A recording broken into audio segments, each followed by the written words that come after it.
사설을 통해 지역의 현안과 핫 이슈를 살펴보는 사설 돋보기.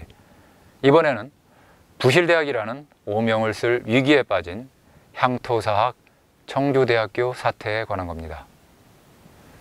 충북의 전통 향토사학 청주대학교가 3년 연속 부실대학으로 지정될 위기에 처해 있습니다. 학교로서는 절체절명의 난국입니다. 총장을 비롯해 보직 교수들도 책임을 지고 사퇴 의사를 표명했지만 곧 내년도 신입생 모집 일정에 들어가게 되면서 상황이 어렵게 돌아가고 있습니다. 지방을 뜻하는 한수 이남에서 가장 오랜 역사를 자랑하고 그에 걸맞은 인재를 양성하며 명문 사립으로 자리 잡아온 청주대학교의 오늘날 어두운 모습은 학교만의 문제가 아닌 지역의 현안이 됐습니다. 학내 문제가 터질 때마다 지역민들로부터 안타까움과 질책을 모두 받는 애정의 대상입니다.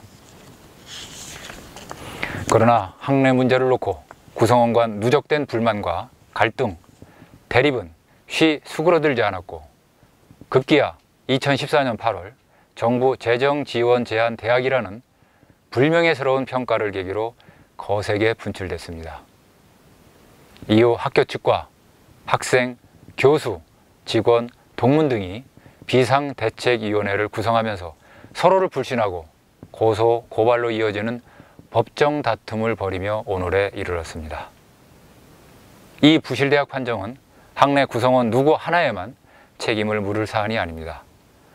물론 전통사학을 이 지경까지 오도록 한 학교 경영진에 1차 귀책될 수 있겠지만 지금 관건이 되는 부실 지정 위기는 구성원 모두가 짊어져야 할 짐입니다. 경영진은 얼마나 절박한 심정으로 구조개혁을 추진하려 했는지, 또 구성원은 얼마나 구조개혁의 필요성을 받아들이며 동참했는지 되돌아보면 청주대학교의 민낯이 드러납니다. 이번 교육부의 결정에서도 학교 측이 세운 구조개혁안에 그 절실함과 필요성이 얼마나 녹아들었는지가 주요 평가 요소가 된 것으로 전해지고 있습니다.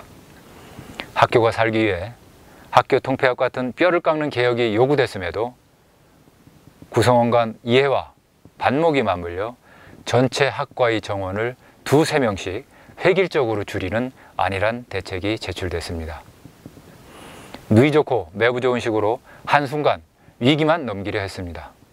오죽하면 교육부 관계자가 청주대학교가 자신들에게 불어닥친 현실을 몰라도 너무 모른다고 할 정도로 외부에서 자꾸미 학교를 어떻게 바라보는지 알만한 상황입니다. 이제 총장을 비롯한 보직 교수들이 일괄 사퇴 의사를 표명함으로써 후임 경영진이 선임될 텐데 이들이 가장 최우선으로 해야 할 과제는 바로 구성원들을 결집하는 겁니다. 다행히 부실 지정에 직면하자 우선 학교는 살려놓고 봐야 하는 것 아니냐는 위기 타개책 수립 목소리에 어느 정도 공감대가 형성됐다고 하니 이를 꿰맞춰 부실대학 오명 탈피라는 결과물을 내놓아야 합니다. 청주대학교는 단순히 하나의 시설이 아닌 지역과 함께하는 학교로 지켜보는 눈이 많습니다.